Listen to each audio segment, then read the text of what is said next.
Now then, welcome to the latest instalment of Red Army TV. We're in the Dickens. We've come inside of the Dickens. We're outside of the... we've come out of the garden area now because it's getting a bit parky, a bit windy, threat of rain, all that sort of stuff. With me inside D2 is Ken Hull, former mayor of the borough and a big borough fan. Haven't. Gets to see a few Rangers games as well. You travel about a bit for your footy, mate. Well, I've got time on my hands, haven't I? Excellent. And Paul Burke from Redcar. Any relation to Peter Burke in Netherfield? No? No. Oh, No, none whatsoever. Used to go to school with Peter Burke, but there you go, that's another story. So welcome, fellas. A couple of games to talk about since the last instalment.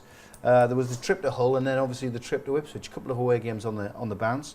Ken, start with you. 4 points out of 6, couple of away games. Happy with the return? I'm happy with 4-6. If we get 4-6 away from home, it's good. I mean, when you look at Hull's position, a lot of people would have expected us to go to Hull and get 3 points. But I think there's something in the psyche of some of the footballers out there thinking, hang on, we're playing Middlesbrough here. You know, maybe they step up their game a little bit. But I was very happy with the point at Hull, absolutely. You were? Oh, yeah. Yeah. You can't expect to win every game, but as you say, if you get 4 from 6 away from home, and we're doing well at home, that's promotion, that. But they had the worst home record of any club in the championship. So is that the place we shouldn't have looked at pulling a point from? We should have gone there, grabbed them by the scruff of the neck, and kicked 3 out of them. Possibly, but you know, you can't win every game. I mean, you're going to drop points somewhere along the line. I'm just happy that we got 4 out of 6. Take the slightly larger picture. If you take each game by itself, you say you get 1, you get 3. But if you say you take 2 away games and you get 4 points, keep that form up. And I'm happy, and I think most fans will be happy with that. Paul, where are you on the return from the 2 games? Yeah, spot on. Absolutely 4 points from 6. We should have possibly had a win at Hull. A very dodgy penalty given, but no, very happy with 4 from 6. Wasn't a pen, was it? No, it wasn't. I was at the opposite end. I was with the Borough fans, so it was the far end of the ground, so we couldn't see. So we all went, typical Aitor there. He's been holding, pulling, pushing. It was bound to go against him. But when I saw it on the telly, I thought he'd been hard done to him. Hard done by that. He played for it. Yeah. A couple of messages. Michelle's with us. Hiya, Michelle. Val's with us. Hello, how are you? Evening, chaps. Andrew McDonald. Evening, Andrew. Val, good result last night. First half class, fell off second half. But happy days up the Borough. We'll talk about the Ipswich game a little bit later on. But focusing in on Hull, I suppose it was yet another chance, Ken, to go top. And we've had a couple of chances. Yeah, if Ayala had have put it in at the far post at Elland Road and we'd have beaten Leeds. Hull City, obviously, we knew the result from Leeds the night before. Drawing, it gave us the opportunity. Does that disappoint, the fact that we're not taking those chances, or do you really look at the bigger picture and look at the season overall rather than individual? Yeah. Well, you have to, because as I said, if you go to every game against a lesser side or a not as talented side and expect to win, and it doesn't happen, people get disappointed, but they shouldn't get disappointed because, as you say, it's across the season. If they get 4 out of 6 points to the end of the season, they get promoted. It's as simple as that. And I wasn't disappointed at going top because that's going to fluctuate between 3 or 4 teams up until maybe 9, 10, 12 games to go, whatever. If we get to the top in the next few matches, fair enough. Whether we stay there, top, second, third, whatever, we'll be thereabouts. So I wouldn't worry about being knocked off the top spot. It's going to bounce about between 3 or 4 teams. Is it all just image, being top of the table? Is it like Ken says, we should just be up there, in with the mix, rather than be focused like I am? I mean, I'd love to see the Borough at the end of a round of games sit there in top spot. It's about bragging rights, isn't it? We are top of the league. Yeah, just create another song. At this point of the season, it's bragging rights. Oh, we're top of the league. Judge it in, say, another 7, 8 games time. See how we're doing then. But we're averaging 2 points a game. Can't complain at that. Oh, it was a huge kick in the midriff, though, wasn't it? When at the end of the game, the Hull City fans were singing "Top of the League" and you messed it up. Yeah. Top of the League and you messed it up. I'm thinking, it could have been nice to come out of the weekend sitting in top spot. All right, so we'll forget top spot. What about Assombalonga? I feel a bit sorry for him. He got his goal. I don't know how much he knew about it. It seemed to catch him by. He got into a decent position, didn't he, behind the defence as the cross came in. Tucked it away at the far post and then goes and gets dropped. Apparently he was injured. Oh, right, okay. Apparently he was injured. So. Fit enough to be sub, but not fit enough to start. Fit enough to be sub, but not fit enough to start and get a half an hour. But yeah, if he really was injured, then it is a bit of a kick in the teeth for him to be subbed off. But I thought Hugo did well in his place. Do we know our best 11 yet, Ken? He's pretty close to it now. I mean, if you look at the loan signs, I don't think Besic is up and running yet. I don't think he's had a good game since he came back, but he will get better. He's probably a little bit short on fitness, I suspect. But the players that we have there, particularly the low knee players, I'm very pleased with them. And I mean, it's strange because if you actually look at the players that didn't start last night, there's practically a full team there. You'd actually look at the players that were sat on the bench. So we have a cracking bench, don't we? Exactly. It's a probably better team than most of the Championship that they put out every week. So I don't have any fears. It'll be okay. Trust me, I'm ex-docker. Yeah, no, it's just a lad from the docks, can't you? And if you don't, you'll fill your in. So you've got to say yes. Andrew McDonald, after 2 frustrating away performances, 4 points is a positive return. Thanks for that one, mate. Richard Baines was disappointed with Hull. Went on your bus but got a reaction. We got a reaction last night. 4 points from 2 away games, so you've got to be happy. Good to see you back, Dave. Thanks, Stu. There's only 2 goal difference between us and Leeds. Well happy with that. That's Michelle. I thought it was 3. Might be wrong. Anyway, it's only a couple. But that does bring us on to the Ipswich game. Really, 2 up after 16 minutes. 4 minutes to break. Isn't that the ideal opportunity to really put the foot down and say, let's get 4 or 5 and do the goal difference a world of good? I actually thought that when that second goal went, I thought we're going to batter them here. And then, They were rocking, weren't they? yeah, well, they were, yeah, but, you know, they took the foot off a little bit. They could have kept going at them, I suppose, but even bad sides like Ipswich don't roll over easily. And they probably got their act together saying, come on, lads, we better sort something out here, otherwise we're going to get really battered. And I expected more, but 3 points. Yeah, give us your thoughts on that. Would you rather have us really try to take Ipswich by the scruff of the neck and take them apart and get more goals for the goal difference? Or are you just happy with a 2-0 return, park the bus, short up the 3 points and come back with them? What's your thoughts on, where do you stand on that one, Paul? We'd won the game after 16 minutes. We had won the game There was after no way they 16 were minutes. coming back. But we died off. We let them play. No injuries. You know, I'm more than happy with it. But we should have given them a right rolling over. George should have had a couple. He had some good shots. He played well. Yeah, more than happy with 2-0. Having said that, though, you know, when you mentioned about two goals up after 16 minutes, you've got to remember what West Brom did to Queen's Park Rangers. They didn't take the foot off when they went 2-0. No. And that's the only reason, in many ways, why West Bromwich are there with that particular goal difference. And they've scored roughly twice as many goals as us at this stage of the season. But it was all based on one game. Now that was maybe in their minds, but the 2 up, they're there for the taking. And you thought that Middlesbrough could have done something like that last night, easily. But they didn't. You know, so settle for the 3 points. Stu Wallace, we should be straight at these teams from the start, get the early goals, and this allow Tony Pulis to do what he likes, sit back and defend. Would you rather us rip them apart, take a chance, maybe leak a few as well? It's almost going to the Keegan type entertainers team, isn't it? Yeah. Or should we be rock solid at the back and just think 3 points?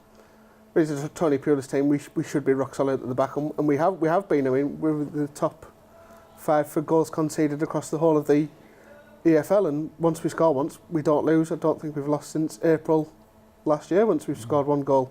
But scoring more goals is a must. Even at 2-0, I still didn't quite feel comfortable, judging by their second half performance, because they were putting in a lot of really good crosses, but the defence coped with it.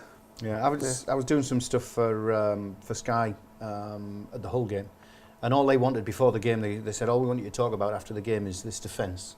Why is it so tight? What's Pulis done to make it better? So give that some food for thought. But it is nice to think if we do take a lead, the points are almost assured, isn't it? It seems. Or are we going back to Karanga days here? Well, you know, at the same time, though, I mean, a lot of people pay a lot of money to go and watch entertaining football. Yeah. And if they're going to score 2 goals and you get 16 minutes of fun out of it, 16 minutes of pleasure, and then everybody ships back, people are not getting value for money. But you've got to find that balance between the team's got to do well, at the same time they've got to try and entertain. It's a fine line. But the 3 points is 3 points. That's the paramount thing, isn't it? Yeah. Is securing the win. Yes, Yeah. absolutely. Securing a win and getting into the Premier League. Win more games, get more points, Win get more more- points. You tend to get promotion. You do. You with me on that one? You signed up to that one. That's You're how it works. subscribing on Yep, that one. I'm well We'd for like, that one. we'd like your thoughts on this one too. So, would you rather go out and be the entertainers, concede a few but score lots more, or would you rather just secure the 3 points? Give us your thoughts on social media. We're going to take a short break here on Red Army for Teesside TV, but we still want your thoughts coming in. It's Ken, it's Paul, it's Dave in the hot seat, taking all your comments and chewing the cud all things Borough. We'll catch you after this short break.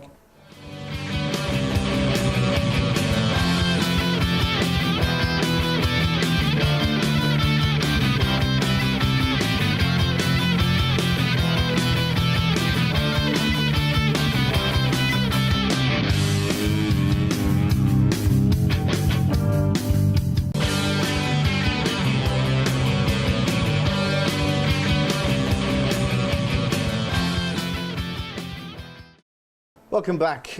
We're chewing the cud over Hull 1-1, Ipswich 2-0. The Borough 4 points out the last two games, both away games here on Red Army. A couple of your comments coming in. Michelle, no need to apologise. We know it's 3 goals difference between Borough and Leeds. We all make mistakes, says the hedgehog. Sonny's saying we need to keep the foot on the gas, get the goal difference up, build player confidence. Bill Stroller also mentioned that. He was having a conversation about it's not just the goals, it's not just the goal difference, it's the mentality of getting into a real winning, dominating position. And if we can get that sort of mindset by turning teams over, like putting 4 past Ipswich at Portman Road, it could create things in the future. Would you go along with that? Oh, absolutely. Scoring goals for strikers breeds them. They want more. So if we'd gone to Forest on Saturday with Britt scoring, say, a hat-trick, Oh, that would be nice. he'd have been firing on all cylinders coming time for the game. Andrew McDonald, points are paramount. If you want to be successful, we must capitalise. Brian, thought we played great football in the first few games with Lewis wing in midfield, Fry at the back, and defence looks strong. New guys have come in. The young lads don't get a chance. It's an interesting one, actually. Where do you stand on the wing Tav scenario? Because they did come in at Millwall. I was down there at the Den, the new Den, and they made a difference. Yeah, it's not just wing and Tav. You've got there's a few young players there, isn't there? You've got Dale Fry for a start. I mean, is Dale Fry a young player anymore? Because he's very experienced now. You know, he's not vastly experienced, but he's been in the first team most of last season and a few times this season, and yet he's not getting his game. It's nice to have the players like that in depth, but I do take your point about some of the younger players that proved themselves in the first 2 or 3 games, whether he could introduce them one at a time. But the problem with that, unfortunately, is that if you get onto a run and you're winning, it's difficult to change that because they're playing with each other then. And you bring somebody in, even, some maybe one at a time or something like that, but it's a gamble because at the end of the day, if the team are winning, it's very difficult to change. And we've got a bigger squad now than we had at the start of the season because the loanees are in. Well, yeah, I mean, you got McNair and Bath and Fry. I mean, is Rudy Gestead ready for it yet? So the depth where you got wing, even like Leadbit, although I don't think he'll ever play again for Middlesbrough, but we've got players like that in depth. So they're there to use, but they've got to be used sparingly. If you've got a team that's successful at any given time, it's difficult to say to somebody who's in the winning team, "Oh, I'm taking you out this week and I'm putting this one in." So it's a fine balance, and it's never easy when you've got that strength in depth. You've got a solution for Mr. Pulis, how we can get the young uns back in? More subs on the bench. What, we need 11 subs? But I mean, these lads have proved it early on in the season, and they're proving it in the cup week in, week out. So put them on the bench, even just to bring wing on for Stewie the last 20 minutes. Just that bit of extra creativity that's on the bench that we just seem to be absolutely lacking. Comments are flying in on social media. Adrian Dennis, end of the day, wins a win. 3 points that matter. You can play pretty football, but sometimes that doesn't guarantee you a victory. It's points on the board that matter. 4 goals conceded all season. He must be doing something right. And there's a fair point there, isn't there? I mean, under Karanka, we were very strong at the back. We would murder teams 1-0 because we'd starve them of possession. With Pulis, a little bit more open, but he's still very strong at the back. And if you're not conceding, you're not losing. I remember being here last season on this same programme, and it was just after Poulos was appointed, and I was asked the question about his defence, and I thought, this man's going to be a disaster for Middlesbrough because he's so defensively minded. He's proved that in all the teams that he'd managed over the years. And yet, I've swayed, I've swung around a little bit now. I quite actually like Poulos. Yeah, so do I. Because he's finding this balance. We aren't scoring as many goals, but if we're not chipping goals, this is what we said earlier about winning. If you win, a win's a win. Okay, it may not be exciting to watch at times, but he's not as defensively minded as I think he has been with other teams. Big Jack didn't mind a 1-0 win. Oh, 1974, mate. Come on, how many 1-0s did he have? I saw them all as well. We stormed away with the title that year. Let's have a look at Stu Wallace. They mentioned on Sky in the last 10 seasons, 8 teams with the best defence record got promoted to the Premiership. I know Bournemouth kicked away, didn't they? They fired at goal and they really banged their way with goals into the Premier League. But let's take it forward then, fellas, because we could talk about what's happened. What about going forward? We've got Forest coming. That means Karanka's going to come back. First and foremost, you're going to get a decent reception again, or do you think we've gone past that stage? I'll give him a decent reception. You will? Up until kick-off, and then I'll boo him. Then you'll boo for him? 90 minutes. Yeah. He did get booed when he was standing during the game when he was standing on the sideline, didn't he? Yep. First time he came out. Yep. But he got a decent reception coming in. Do we owe him a decent reception still, Ken? I think we do, yeah. I mean, you can never, ever, ever take away what he did. He got us into the Premiership. You can never, ever take that away. Okay, it was defensively minded, but he did the job. He did the job. And don't forget, he was a total absolute hero on that Saturday afternoon against Brighton. Everybody knew it. Yeah. So you can't go downhill so quickly to the point where people suddenly boo him. I think they should give him reception, should give him the respect he deserves, because he got Middlesbrough promoted. And that was such an exciting season. And you can never take that away from the man. He's picked up a few handy results as well this season for Forest. Is it a potential banana skin for us? I don't think it is. I think we shouldn't really have any problem against Forest. They have drawn a lot of games. So whether they come with the Karanka defensive mindset, I don't know. But I don't see any problem with Forest. They're just another team, whether Karanka's there or not. Will we know exactly how he's going to line up against us? We should do. Yeah. Absolutely. We know what he does, what he sets out to do, and how he plays. So it will be a tough game because we know how he plays.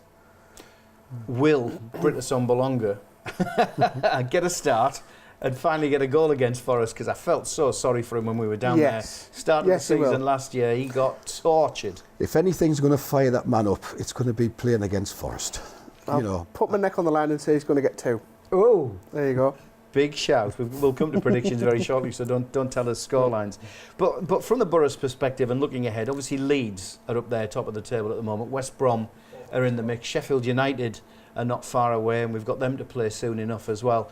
Are we already in that sort of, though it's still early days in the season, what are we, quarter of the way through, just over a quarter of the way through, heading towards a third of the way through, where we can't afford to be dropping points already? Yeah, we can't afford to be dropping points already. We've taken points off teams around us, so carry it on, pick it up. We just can't afford to be dropping points. Compare that with last season when we were beating the teams at the bottom, but we couldn't beat the teams in the top half. Yeah. Well, so far this season we've taken a point off Leeds, and we've beaten West Brom, right?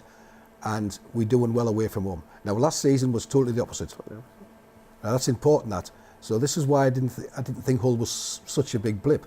If you're taking the points from the teams around you, that's what you need to do. Am I just greedy then? Yeah.